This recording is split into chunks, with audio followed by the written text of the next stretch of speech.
Silence Audio presents the unabridged recording of Letting in Light by Emma Davies, performed by Henrietta Meire.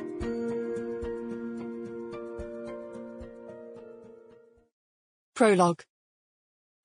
Ellie never knew it, but it was probably the conker that saved her life.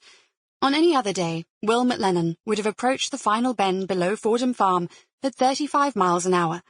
As it was, the sight of the little brown nut lying in the middle of the road caused his mind to wander, resulting in an unconscious easing on his accelerator pedal, which meant that he hit the bend at 27 instead. This reduction in speed gave him just enough time to bring his Land Rover to a halt without actually hitting the car, already half in the ditch. Shit! He scrambled out of the truck and hit the ground running, covering the short distance in seconds. The car had skewed sideways as it slid down the bank.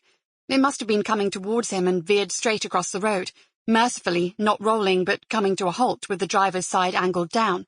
Had the bank been any steeper, it would be on its roof. Glancing at his boots for a second, he jumped into the ditch, landing up to his ankles in muddy water. Whoever was in the car was bloody lucky.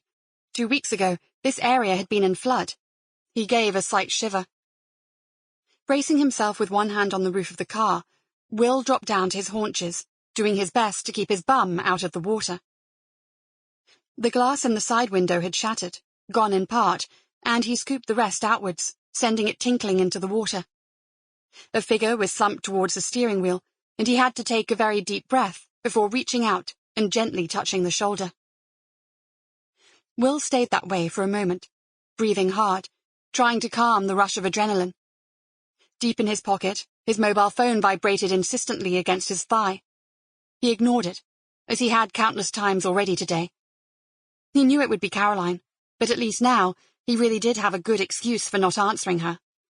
He focused on the driver, thinking only of what to do next. A small sigh rose from beside him, and he felt the muscles in the blue shoulder move, a little effort, but there all the same, and then a lurch as the shoulder came up, followed by a head with auburn hair.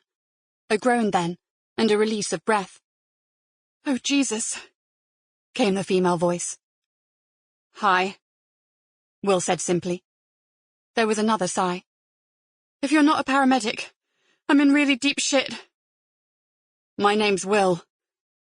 "Will the paramedic?" He actually smiled then. "No, just Will." "Well, Will, do you think you could—" Sample complete. Ready to continue?